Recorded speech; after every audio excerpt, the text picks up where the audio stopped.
Kitties are scattered this morning. The wind has been blowing incredibly hard all night long. This is the windiest I think I have ever experienced in this house, at least. We've been in this house for around maybe 4 years. It's 4 years this year. Next year I think it'll be 5. Our anniversary for going into contract actually I think is next week. So yeah, we moved into this place December 20th several years ago. So yeah. This is the chestnut, the roasted chestnut. Chestnut's not normally known for their sweetness or that I'm aware of. This smells really sweet. So we'll put it through the clever today for funsies. Maximum coffee. Yeah, so it just blew all night last night. And then I went to the door to make sure my blow up stitch hasn't blown away. And it's, get out of the tree. Hey, don't eat the tree, please. He loves to rub his teeth on the needles. He doesn't eat the needles, he just loves to rub his gums on them. He must have some kind of gum problem. I'm probably gonna have to take him into the vet for a teeth cleaning.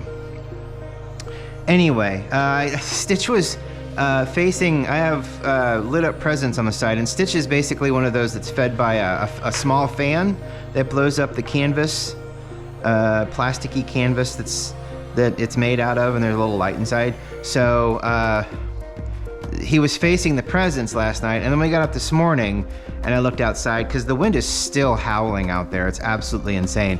And he's now sitting on the doormat facing out down the stairs. I'm guessing the wind gusts kind of that, because it's in an alcove kind of area, so the wind kind of goes in a circular pattern when it comes in, so that may be his final resting spot and where the wind wants him to be. So that was half the excitement. The other half is Matt gets in the car, pulls halfway out of the garage and then stops. And I poke my head out and I'm like, is everything okay? His car went into turtle mode for a second, his electric car, because when you go into turtle mode, it means that there's a couple of different problems, and it flashed that there was a propulsion issue. So he got out of the car, walked away from it, and shut it all the way down and shut it all the way back up and hoped that it fixed it. And then he left. I thought he was gonna either stay, because I wouldn't trust something when that happened. That would be going to service immediately, especially with that kind of technology. Or I would have driven him down there myself. I wouldn't mind doing that. But he took off. He's probably at the office by now. So he's braver than I am. Especially a 2-car family where the other car is known to work fairly well. So it's not that the Polestar doesn't work fairly well. It's just, anyone with new technology, it's like you kind of walk on eggshells and you hope that there's not a cascading effect when it comes to possible errors that happen. I've had that infotainment screw up on me a couple of different times. Now, luckily, that doesn't affect the drive. I mean, you can reboot the infotainment while you're driving down the road. So that's not that big of a deal, although it is a little off-putting and jarring when it happens. We've not had it completely shut down on us. Anytime that we've had to have it towed, I think we've had to have it towed once, and it was in the garage. And that was because the main battery, the 12 volt, used to run the smaller car systems, died because of an issue with regards to it waking up every time someone with a key would get close to it. So it would just drain the battery. That small battery, not the propulsion battery that runs everything else. So there's like 2 batteries in that thing. There's the batteries that drive the car, and then there's the batteries that run the 12 volt that runs the infotainment. So it's a wild thing. I don't know why everything just doesn't run off of the one battery. It might, I don't know. That seems like that should have been a step that was taken about the 5th year into electric car development, worldwide. I don't know. I'd have gotten rid of that 12 volt, because that 12 volt seems very problematic, especially with a car that turns on and shuts itself off with a proximity key. And you could be walking back and forth along that thing all day. Hell, when you wash the car, you're liable to drain the battery if that's a thing. I don't know. I don't know technology. So, well, I do know technology. I just don't know a lot technology, which is fine. I don't need to. That's why I have people that I go to service for. So, but hopefully he gets that thing back okay. Otherwise, I don't know. But it seems to have reset itself because he was driving. I checked where he was on the app, and he was driving at speed down the highway towards the downtown area where he works. So hopefully it turns out okay. Like I said, he's braver than I am, because I would have parked that. I'd have backed it back in turtle mode, sat it there, come and got me. I was already halfway dressed anyway because I was worried about what's going on out there, and I'd have taken him down, maybe spend a little bit of time downtown. I don't really get to go downtown much. And as I get older, I wouldn't live downtown, but visiting downtown, since I've done it several more times. I think I've visited downtown in these past 2 years more than I ever did like 10 years prior, you know? So it's interesting. It's not as bad as, I mean, I used to go down there all the time with the radio station. So, I mean, at that point it wasn't that bad, but then I just stopped, and, you know, I did that thing my mother does with everything. If she doesn't understand it, it's awful. If she doesn't do it often enough, it's just terrible. You should see her face when we mention electric cars. I don't even, it's weird. It is so weird. So yes, roasted chestnut. Like I said, I've only ever had water chestnuts. I've never had a tree chestnut. So this was a little foreign to me. It tasted like really good coffee, but it was a little foreign to me. Here we go. So in lieu of having a chestnut, I grabbed one of my sister-in-law's Buckeyes from the garage. We can talk about that for a second. So this is a real Buckeye. A Buckeye comes from a tree. The Buckeye is the tree of Ohio, basically. It's the plant of Ohio, and it develops these poisonous nuts. We have persimmons here, we have pawpaw trees, we have other things that are actually tasty, potentially good for you, and edible. We chose the tree with the poisonous nuts that's probably killed people, you know, from eating them. Because they're like, I'm starving, I need to eat something. And why did Greg die? I don't know, he ate a bunch of nuts, man. I wouldn't go over there. So, I mean, that's generally how things are found to be poisonous, right? Yeah, boy, he came over there, and it was like his whole face swelled up and then turned red, and then he just died. So don't eat that shit, man. That seems dangerous. So, but we turned them into necklaces. They're all over the place down at OSU because of the OSU Buckeyes. It's just a thing, you know. It's just a very interesting thing. So I don't know where the original recipe for a Buckeye comes from, but this is peanut butter. This is a peanut butter ball, hand dipped in chocolate, a hand rolled peanut butter ball. So she made that from scratch. Peanut butter and various other, you know, confectionery stuff, and probably some stuff to stabilize it. So that is a Buckeye that you can eat. That is a candy Buckeye. And it's just peanut butter in the middle, and then chocolate. See, it's already starting to come off of my fingers. That's what you're looking at. And it's peanut butter and chocolate. It's really freaking good. That hits the damn spot. Right? You can't have any. I'm sorry. That's all over my fingers. Exactly how it works. But yeah, so from the poisonous nut comes a peanut butter, and you can kind of see, you can kind of see how, you know, of course, Buckeyes got their name. There's the white part of the nut, and then the outer shell is a brown. And then so we've got middle like creamy looking, and then a brown outer shell. So that's, and they're peanut butter, and they're delicious. Not the nut, the candy. So we made a bunch of those. She made a ton of, I think she made 200 of them. And they're meant to last the season and to be given out to family and friends and whatnot. But she made 200 of them. So she was dipping a lot. I don't know how many cherries they made.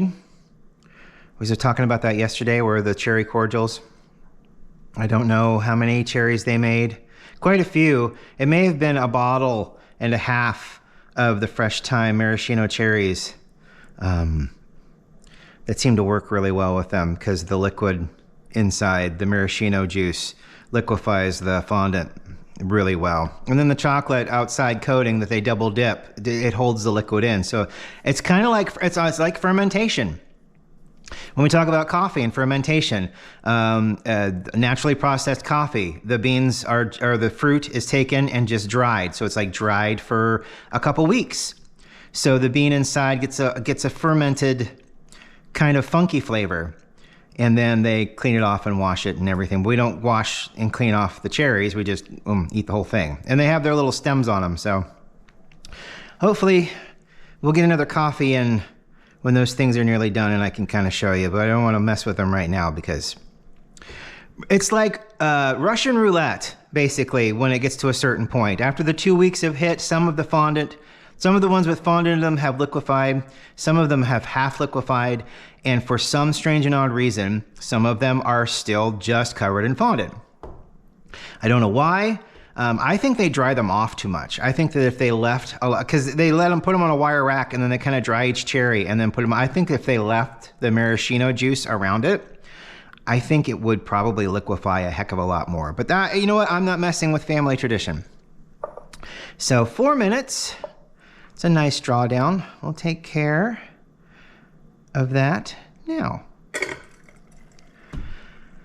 Oh, goodness. But yeah, it's been blowing all night. It's absolutely insane. The cats were running around because they didn't know what the hell was happening, right?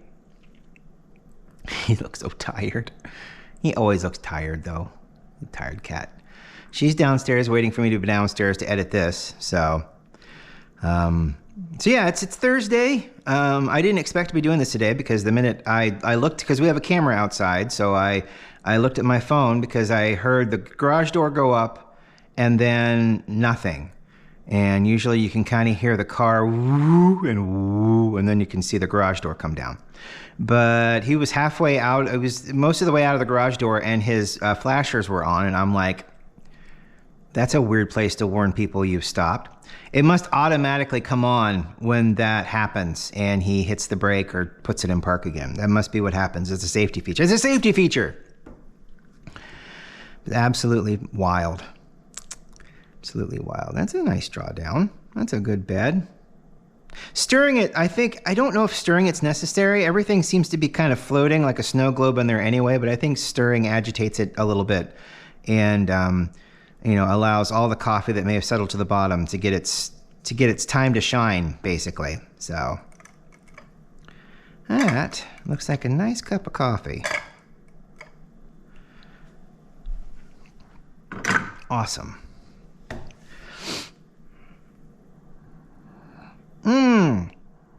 Oh, wow. Why does that smell so nice? Strange.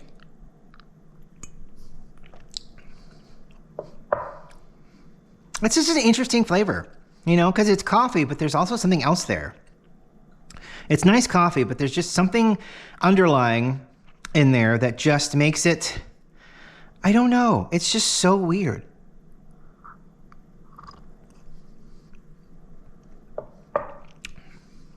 It's so strange. Because, I'd never really had a roasted chestnut. So this could be the flavor of roasted chestnuts, and I wouldn't know. I just know that it tastes nice. What are you arguing about over there? You had a big sigh. Right?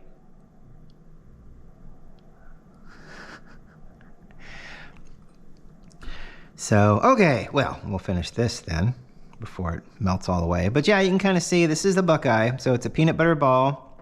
Sometimes they have little tiny chunks of peanuts in them, I've had ones, I've had ones that are this big. I've had ones that are this big. They make mini ones. That's a standard size for the family. Man. That is so good. Delicious. Absolutely delicious. She does that every year, and she just makes it so great. And it goes really nice with coffee because it's chocolate and peanut butter. Oh, that's really nice. You almost want to dissolve one of those in there. But not really. I don't think the peanut butter would dissolve very well. Oh, gosh. So we wrapped up another week. That's awesome. We got through it. Of course, we got tomorrow to go. But we've got I guess we got a Christmas party to go to tomorrow night. I've never been to, I've been to office barbecues, but it seems like they barbecue themselves because they love doing like briskets and entire sides of cow at the office, smoking them, barbecuing them. I don't know, dry curing, aging them. I don't know, whatever the hell. And then they would order sides from a local place. So I think this is going to be like the first where everybody contributes something that I'm aware of or that I've at least been to. So it'll be interesting to see what happens. We'll get there. I just hope that he gets to the office okay. And then I hope when he comes home, we're going to have to go get potatoes because we're going to have to make mashed potatoes tomorrow before we go to the, because he's making his mashed potatoes. So let's hope the car makes it home and doesn't put a damper on getting potatoes this afternoon or tonight. It would be tonight when he gets home after work. Yeah, that'll be interesting. Car problems. They're part of getting older, along with sheer wind, I guess, trying to rip through the house. It was wild last night. It was so loud. Crazy. Anyway, thank you so much for watching today. Thank you for watching this week. Next week, we will be doing coffee. Well, we should be able to get all 3 days worth of coffee in. It's the week after, because that's Christmas week. We may go for a week or two without a coffee. And just because we'll be out doing things. We'll be out running around getting stuff. I still have to get gifts for a couple of the kids. And I think Brad's gifts should be coming, my brother. And then I got to get a gift for my sister-in-law. Something. I don't know. I got the kids. I get one of the kids something. I get the other two kids something. And then mom and dad, they just want sweatpants. Because they don't go anywhere. Oh, and they'll be here on Sunday. My birthday's next week, so they're coming up for the birthday thing. They've been coming up for a while, every year, to come up to be here with birthday whatnots. So I'll be here on Sunday, so we'll be going. And it's going to be their 50th wedding anniversary. I think that's on the 20th, 23rd, one of those 2 days. Yeah, it'll be their 50th wedding anniversary coming up. So this month. So that's pretty cool. I'll be 48 and they'll be 50, and they'll have 50 years. So I wasn't a shotgun wedding baby. They had 2 years on me before I was born. So not that there's anything wrong with a shotgun wedding. Things happen. I've seen one or two of those. We will talk to you next week. I hope you have a great day. Have a great weekend. Get that Christmas shopping done. Or don't. Wait till next weekend. You've still got another whole weekend, I think, before we got to settle in and tighten our belts or whatever the hell. We will talk to you later. Have a great day. Bye.